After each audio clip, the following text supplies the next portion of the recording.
डोभाल जी operation green leaf का plan table पर रखते हैं, लेकिन मोदी जी मना कर देते हैं। 26 मई 2014 मोदी जी के शपथ लेते ही आईएसआई का मेजर इकबाल और कई आतंकवादी ग्रुप प्लान बनाते हैं। नेपाल बॉर्डर से 60,000 करोड़ की नकली करेंसी भारत में भेजो। मकसद एक, भारत में तबाही। डोभाल साहब को जब यह खबर मिलती है, वो एक पल के लिए सन्न रह जाते हैं। इतने बड़े हमले की उन्होंने उम्मीद नहीं की थी। उसी वक्त सुबह होते होते यूपी के मशहूर गैंगस्टर अतीक को पुलिस उठा लेती है। डोभाल जी जानते थे, ऑपरेशन ग्रीन लीफ के बिना आतंकवाद को भारत में घुसने से रोकना नामुमकिन है। तो क्या था ऑपरेशन ग्रीन लीफ और क्यों था ये इतना जरूरी? आइए पूरी कहानी जानते हैं। खनानी भाई कई सालों से हिंदुस्तान में नकली नोट भेज रहे थे। ये काम उन्होंने इस्लामाबाद के एक मदरसे में बैठकर दाऊद और मेजर इकबाल के साथ मिलकर शुरू किया था और 2013 तक वे 11,000 करोड़ रुपए के नकली नोट हिंदुस्तान भेज चुके थे। एक भी नोट पकड़ा नहीं गया था और अब उनका अगला निशाना था कि मोदी जी प्रधानमंत्री ना बन सके। उस वक्त उनके पास एक ब्लूप्रिंट था जो किसी नेता ने उन्हें दिया था। वही नेता जिसके हाथों में कई अंगूठियां थीं और जिसकी एक ही शर्त थी कि उसके खिलाफ कभी कोई गवाह ना खड़ा हो। और खनानी ने वो शर्त मान ली, क्योंकि उसे पता था कि असली नोट का नक्शा मिलना इतना आसान नहीं होता। मेजर इकबाल ने रास्ता सुझाया था, नेपाल बॉर्डर, जहां से माल आसानी से यूपी में घुस सके। और यूपी में अतीक था, जिसका जाल इतना फैला हुआ था कि पैसा उसके रास्ते से जाए तो पूरे हिंदुस्तान में बिखर जाए। और इसी तरह 2014 से पहले 11,000 करोड़ के नकली नोट हिंदुस्तान भेजे गए ताकि मोदी जी प्रधानमंत्री न बन सके। लेकिन मोदी जी जीत गए।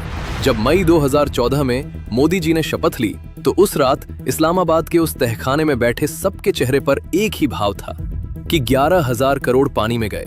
और दाऊद ने जो पहली बात कही वो ये थी कि हम गलत जगह खर्च कर रहे थे, गलत लोगों पर भरोसा कर रहे थे।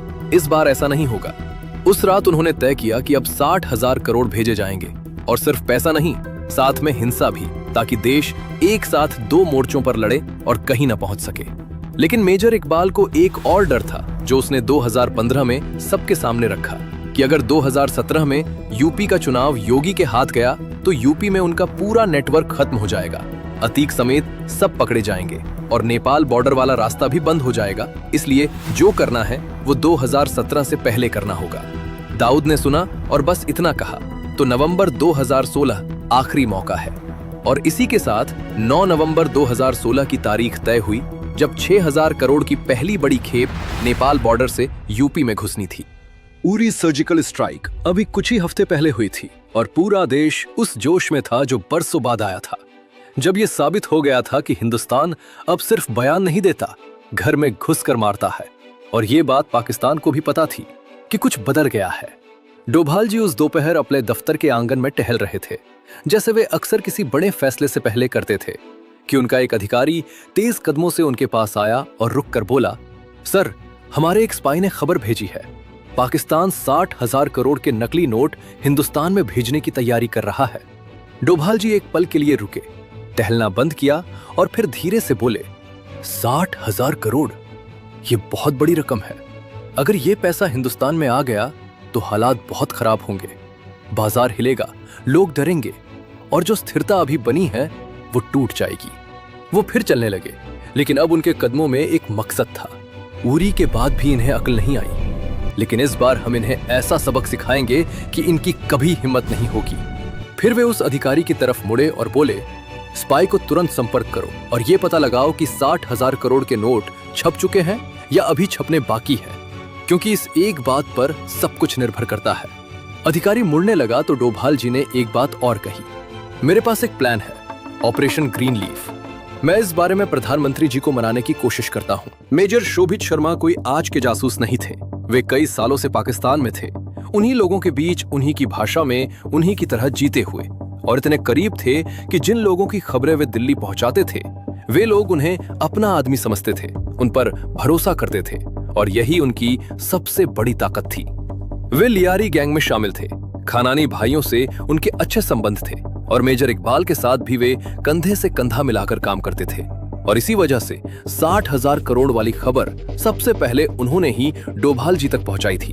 अब उन्हें नया आदेश मिला था, ये पता करो कि नोट छप चुके हैं या अभी छप रहे हैं। मेजर शोभित शर्मा ने एक योजना बनाई उन्होंने खानानी से मुलाकात की और मेजर इकबाल को भी साथ बुलाया और बातों बातों में ये बात छिड़ी कि नेपाल बॉर्डर का रास्ता अब पहले जितना सुरक्षित नहीं रहा।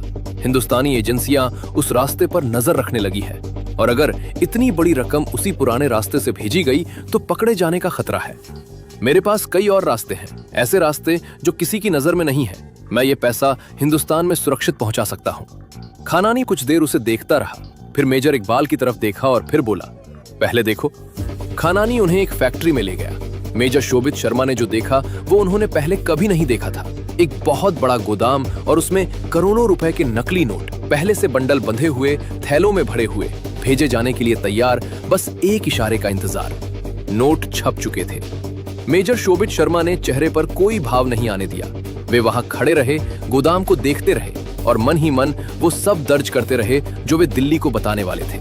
लेकिन खानानी के मन में एक डर था जो उस पूरी मुलाकात के दौरान उसकी आंखों में दिखता रहा कि कहीं ये खबर डोभाल जी तक न पहुंच जाए, क्योंकि अगर दिल्ली को पता चल गया तो सारा खेल खत्म। उधर दिल्ली में पीएमओ के एक कमरे में सिर्फ 2 लोग बैठे थे, मोदी जी और डोभाल जी। डोभाल जी ने सीधे बात शुरू की, सर, ऑपरेशन ग्रीन लीफ को जितनी जल्दी हो सके लागू करना होगा। इस बार 60,000 करोड़ नेपाल बॉर्डर से हिंदुस्तान में आने वाले हैं और ये नकली करेंसी है जिसे पकड़ना बेहद मुश्किल है। मोदी जी कुछ देर चुप रहे। वे गहरी सोच में थे। उन्हें पता था कि अगर ऑपरेशन ग्रीन लीफ अचानक लागू किया गया तो देश में बड़ी हलचल मचेगी, आम आदमी परेशान होगा और जो असर होगा वो सिर्फ दुश्मन तक नहीं रुकेगा। मोदी जी ने मना किया, डोभाल जी, ये सही कदम नहीं होगा। डोभाल जी ने एक पल रुककर कहा, सर, अगर ये पैसा हमारे देश में आ गया तो आतंकवाद को रोकना नामुमकिन हो जाएगा। ये सिर्फ करेंसी नहीं है, ये उस पूरे नेटवर्क की रीढ़ है जो देश के अंदर हिंसा फैलाना चाहता है। मोदी जी ने पूछा, कोई और तरीका नहीं है डोभाल जी? डोभाल जी ने सीधे आंखों में देखकर कहा, सर, पैसा छप चुका है और इन लोगों की हिंदुस्तान में पकड़ बहुत मजबूत है। यूपी से लेकर बॉर्डर तक उनका नेटवर्क फैला हुआ है।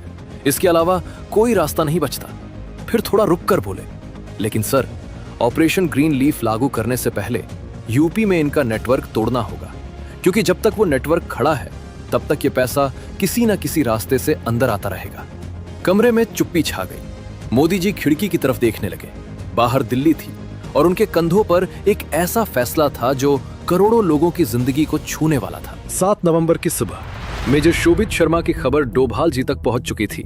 करेंसी छप चुकी है और 9 नवंबर को वो हिंदुस्तान में दाखिल होगी। डोभाल जी उसी सुबह यूपी के डीजीपी से मिले। कोई लंबी बैठक नहीं, कोई फाइल नहीं, सिर्फ एक निर्देश। पीएमओ से आदेश है, अतीक को जितनी जल्दी हो सके गिरफ्तार करना है। डीजीपी ने एक पल सोचा, फिर बोले, सर, अतीक का नेटवर्क बहुत बड़ा है।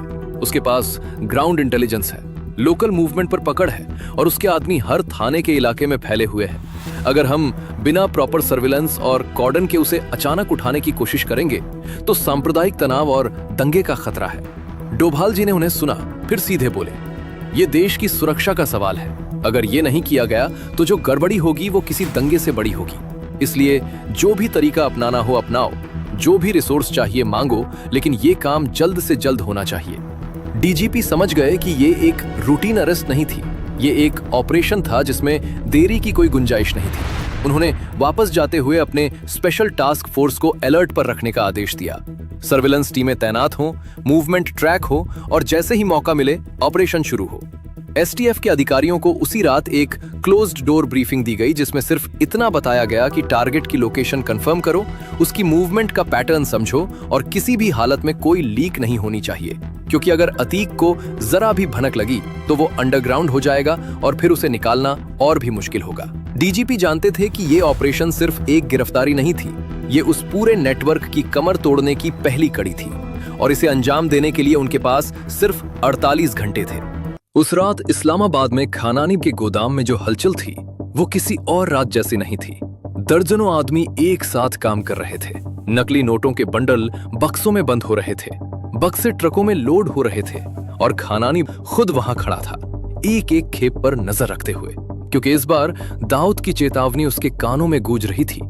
उस शाम दाऊद ने उसे अलग से बुलाया था। कोई लंबी बात नहीं हुई। दाऊद ने सीधे उसकी आंखों में देखा और कहा, तूने मेरे 11,000 करोड़ डुबोए, वो पैसा गया और काम भी नहीं हुआ। मोदी फिर भी बैठा रहा। अब अगर इस बार भी कुछ ऐसा हुआ तो सही नहीं होगा। खानानी कुछ नहीं बोला। वो जानता था कि इस वक्त कोई सफाई काम नहीं करेगी, सिर्फ नतीजा करेगा। इसलिए उसने सिर हिलाया और गोदाम की तरफ चला गया। रात के 2 बजे तक अधिकतर ट्रक लोड हो चुके थे।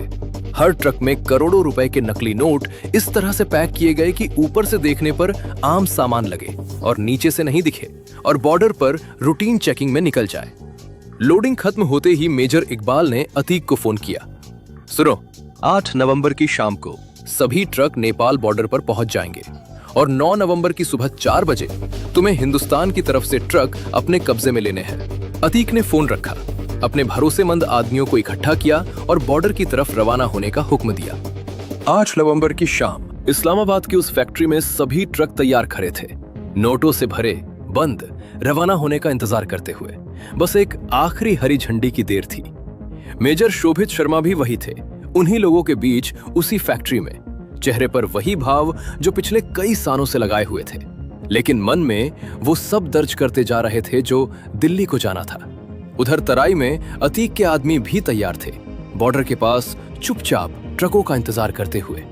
और उसी सुबह दिल्ली में एक बंद कमरे में 4 लोग बैठे थे, मोदी जी, डोभाल जी, वित्त मंत्री अरुण जेटली जी और आरबीआई गवर्नर। डोभाल जी ने कहा, सर, यह ऐलान आज रात ही करना होगा, 1 भी घंटे की देरी नहीं हो सकती। मोदी जी ने एक बार सबकी तरफ देखा, फिर धीरे से सिर हिलाया। फैसला हो गया था। उसी वक्त यूपी में एक पुलिस टीम पूरे दस्तावेज और वारंट लेकर निकली थी। एसटीएफ के जवान प्लेन क्लोथ्स में, अतीक की लोकेशन कंफर्म हो चुकी थी और ऑपरेशन शुरू हो गया था। कुछ ही देर में अतीक पुलिस की गिरफ्त में था। इस्लामाबाद में दाऊद, मेजर इकबाल, खानानी भाई और कई और लोग एक कमरे में बैठे थे। ट्रकों के बॉर्डर पार करने का इंतजार कर रहे थे, घड़ी देख रहे थे और रात 8:15 हो चुके थे। तभी एक आदमी भागता हुआ कमरे में घुसा। उसकी सांसें उखड़ी हुई थी। भाईजान, टीवी पर देखो, क्या आ रहा है। सब एक साथ टीवी की तरफ मुड़े। स्क्रीन पर मोदी जी थे, सीधे देश को संबोधित करते हुए, और वो ऐलान कर रहे थे कि आज रात से 500 और 1000 के नोट बंद।